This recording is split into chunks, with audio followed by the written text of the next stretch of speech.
Hi, this is Arun Kumar and welcome to my channel. ഇന്ന് നമ്മൾ unbox ചെയ്യാൻ പോകുന്നത് DJI Osmo Action എന്ന ആക്ഷൻ ക്യാമറയാണ്.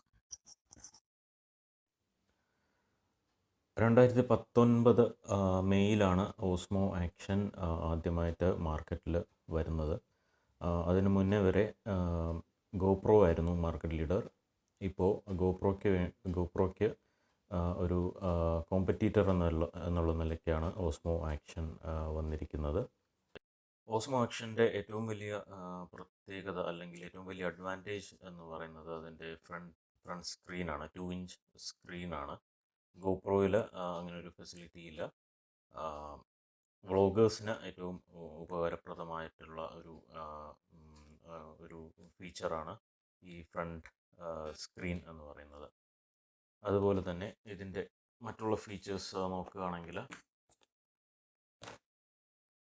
ഡ്യുവൽ സ്ക്രീൻ, നേരത്തെ പറഞ്ഞ പോലെ തന്നെ ഡ്യുവൽ സ്ക്രീനാണ്. ഫ്രണ്ടിലും ബാക്കിലും സ്ക്രീൻ ഉണ്ട്. ബാക്ക് സ്ക്രീന് ടച്ച് സ്ക്രീനാണ്. ഫ്രണ്ടിലെ സ്ക്രീന് ടച്ച് സ്ക്രീൻ അല്ല. പിന്നെ ഇതിൽ EIS അല്ലെങ്കിൽ റോക്ക് സ്റ്റഡി എന്ന് പറയുന്നൊരു ഫീച്ചറുണ്ട്. നമ്മൾ ഗിംബൽ ഉപയോഗിക്കുന്നതിന് പകരം സ്റ്റെബിലൈസേഷൻ ഇതിൽ ബിൽറ്റ് ആണ്. അതുപോലെ തന്നെ HDR മോഡിൽ നമുക്ക് വീഡിയോസ് റെക്കോർഡ് ചെയ്യാൻ സാധിക്കും. HDR മോഡ് എന്ന് പറയുമ്പോൾ ലോ ലൈറ്റിൽ നമുക്ക്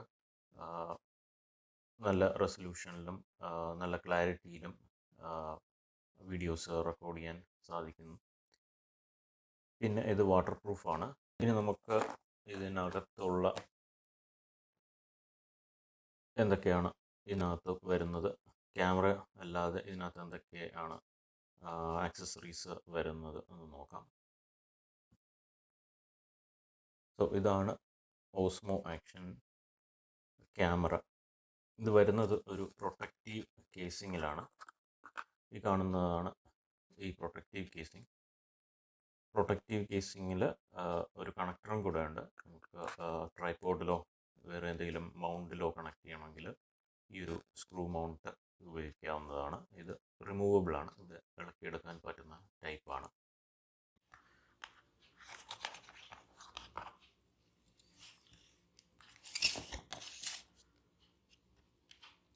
ഈ പ്രൊട്ടക്റ്റീവ് കേസിങ് ഇളക്കുന്നത് എങ്ങനെയാണെന്ന് നോക്കാം. ഇവിടെ ഒരു ലോക്കുണ്ട്.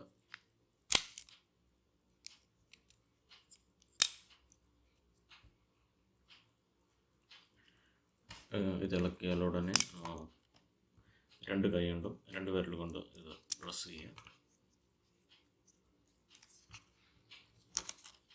അപ്പോൾ ഈ പ്രൊട്ടക്റ്റീവ് കേസിങ് ഇളകി വരും.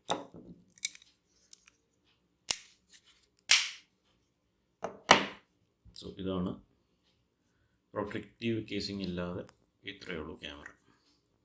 ഇനി ഇതിൻ്റെ ഫ്രണ്ടിൽ ഒരു ലെൻസ് പ്രൊട്ടക്ടറുണ്ട്. അത് നമുക്ക് തിരിച്ച് ഇളക്കിയെടുക്കാവുന്നതാണ്.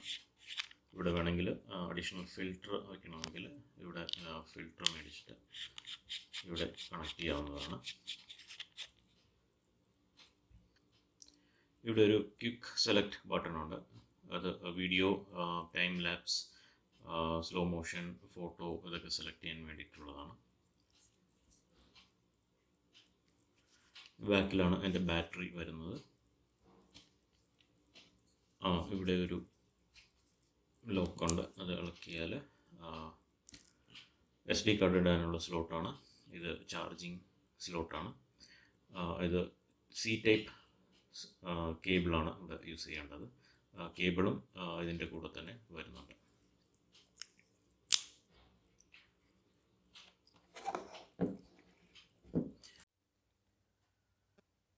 ഇതിൻ്റെ മുകളിൽ ഡിസ്പ്ലേ ബട്ടണുണ്ട്.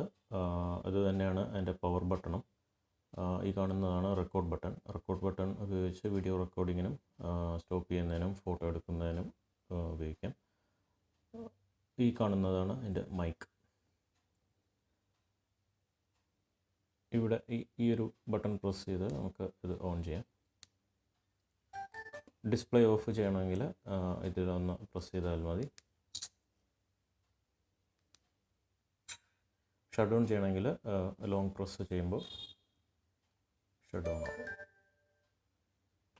ഇതിനകത്ത് വരുന്ന ആക്സസറീസിനെ കുറിച്ച് നോക്കാം. ആക്സസറീസ് എന്തൊക്കെയാണെന്നുള്ളത് നോക്കാം.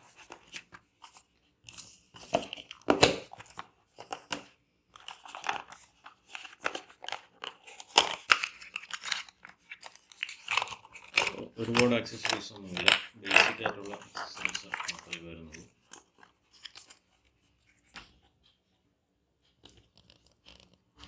ഇത് ഒരു കർവ്ഡ് അഡിസീവ് മൗണ്ടാണ്. ഇത് ഹെൽമെറ്റിൽ ഫിക്സ് ചെയ്യാൻ വേണ്ടിയിട്ട് ഉള്ളതാണ് ഈ മൗണ്ട്. ഇത് ഫ്ലാറ്റ് അഡിസീവ് മൗണ്ടാണ്. ഇത് ഫ്ലാറ്റ് സർഫസിൽ മൗണ്ട് ചെയ്യാൻ വേണ്ടിയിട്ടുള്ളതാണ്. ഇത് അതിൻ്റെ മുകളിൽ ഒരു കണക്ടറുണ്ട്, നമുക്ക് ട്രൈപോഡിലൊക്കെ കണക്ട് ചെയ്യാൻ വേണ്ടി ഉപയോഗിക്കാം. ഇവിടെ ചെറിയൊരു ഗ്രൂവ് ഉണ്ട്, അത് പ്രസ് ചെയ്തിട്ട് തിരിച്ച് ഇത് എടുക്കാം. ഇതേ മൗണ്ട് തന്നെ നമുക്ക് ഈ കർവ്ഡ് അഡിസീവ് മൗണ്ടിനകത്തും ഉപയോഗിക്കാവുന്നതാണ്.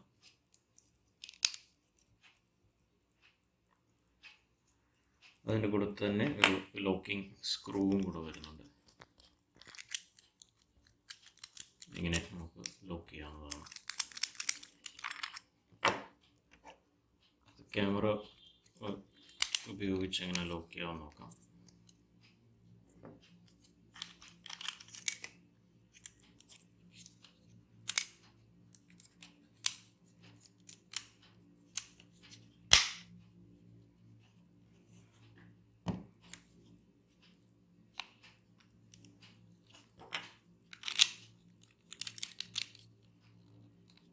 ഇങ്ങനെ നമുക്ക് ലോക്ക് ചെയ്ത് വയ്ക്കാം. ഇത് ഹെൽമെറ്റിൻ്റെ മൗണ്ടാണ്. ഹെൽമെറ്റിൻ്റെ പുറത്ത് ലോക്ക് ചെയ്യണമെങ്കിൽ ഇങ്ങനെ ഈ അഡിസീവ് 3mm അഡിസീവാണ്. ഇതെടുത്ത് മാറ്റിയിട്ട് ഹെൽമെറ്റിൻ്റെ പുറത്ത് ലോക്ക് ചെയ്ത് വയ്ക്കാം. ഇങ്ങനെ ഇരിക്കും. പിന്നെ ഇതിൻ്റെ കൂടെ വരുന്നത് ഒരു കേബിളാണ്.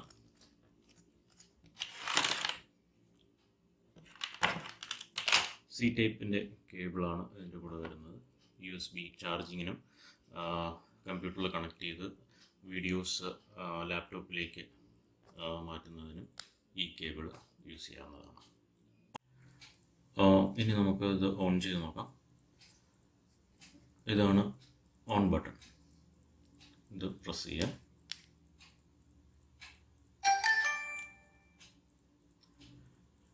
ഇപ്പോൾ SD കാർഡ് ഞാൻ ഇതിനകത്ത് ഇൻസേർട്ട് ചെയ്തിട്ടില്ല, കാരണം എൻ്റെ കയ്യിലൊരു പഴയൊരു ക്ലാസ് 3 SD കാർഡാണ് ഇരുന്നത്. ഞാനത് ഇൻസേർട്ട് ചെയ്തപ്പോൾ എറർ കാണിക്കുന്നുണ്ടായിരുന്നു. അതായത് ക്ലാസ് 3, അതായത് പഴയ SD കാർഡൊന്നും സപ്പോർട്ട് ചെയ്തില്ല. ഓസ്മോ ആക്ഷൻ സപ്പോർട്ട് ചെയ്യുന്നത് ഹൈ ഡേറ്റ ട്രാൻസ്ഫർ ഉള്ള കാർഡ്സാണ്. സാൻഡിസ്കിൻ്റെ തന്നെ സാൻഡിസ്ക് എക്സ്ട്രീം എന്ന് പറയുന്ന കാർഡ്സ് ഇത് സപ്പോർട്ട് ചെയ്യുന്നതായിരിക്കും. 4K വീഡിയോസൊക്കെ എടുക്കുമ്പോൾ ഹൈ ഡേറ്റ ട്രാൻസ്ഫർ ഉള്ള കാർഡ്സ് വേണം യൂസ് ചെയ്യാൻ. ഇനി ഇതിൻ്റെ ഫീച്ചേഴ്സ് എന്തൊക്കെയാണെന്ന് നോക്കാം. ഇതൊരു ടച്ച് സ്ക്രീനാണ്. ഇത് മേളിൽ നിന്ന് താഴോട്ടൊക്കെ ഡ്രാഗ് ചെയ്യുമ്പോൾ കുറച്ച് ഫങ്ഷണാലിറ്റീസ് കാണാൻ സാധിക്കും. ഇതതിൻ്റെ ബ്രൈറ്റ്നസ് കൺട്രോൾ ചെയ്യാനുള്ളതാണ്. ഇതതിൻ്റെ ലോക്കാണ്. ഇപ്പോൾ സ്ക്രീൻ ലോക്ക്ഡാണ്. ഇത് അൺലോക്ക് ചെയ്യണമെങ്കിൽ ഇവിടുന്ന് ഇങ്ങനെ ഡ്രാഗ് ചെയ്താൽ മതി. ഇനിയുള്ളത് ഇതിൻ്റെ സെറ്റിങ്സ് ആണ്. ഇവിടെയാണ് നമുക്ക് വോയിസ് കൺട്രോളൊക്കെ ചെയ്യാൻ പറ്റുന്നത്. വോയിസ് കൺട്രോളിനകത്ത് ഇപ്പോൾ വോയിസ് കൺട്രോൾ എനേബിൾ ചെയ്തിരിക്കുകയാണ്. വോയിസ് ലാംഗ്വേജ് ഉണ്ട്, ഇംഗ്ലീഷാണ്. പിന്നെ ഇതിൻ്റെ കമാൻഡ് ലിസ്റ്റും പറയുന്നുണ്ട്.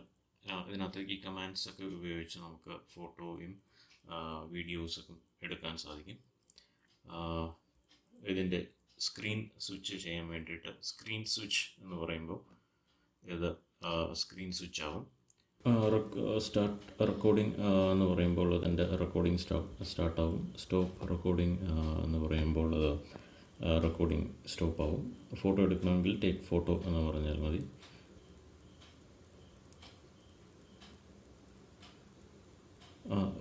ഇനിയുള്ളത് ഇവിടെ ഒരു വേറെ ബട്ടണാണ്, കിക്ക് സ്വിച്ച് എന്ന് പറയുന്ന ബട്ടണാണ്. ഇത് പ്രസ് ചെയ്യുമ്പോൾ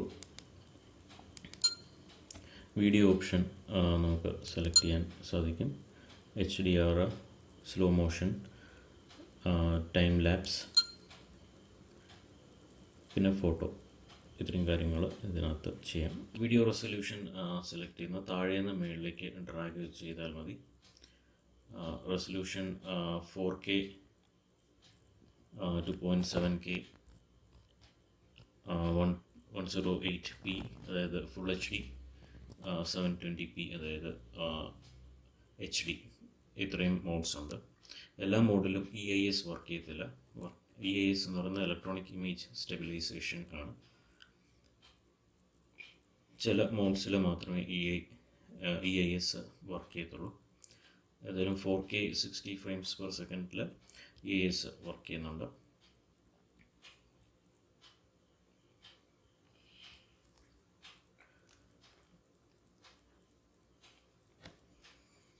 ഈ കാണുന്നത്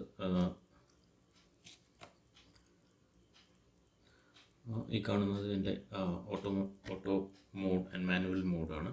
ഇവിടെ നമുക്ക് ISO, ഷട്ടർ എല്ലാം, ഷട്ടർ സ്പീഡ് എല്ലാം സെലക്ട് ചെയ്യാവുന്നതാണ് മാനുവൽ മോഡിൽ.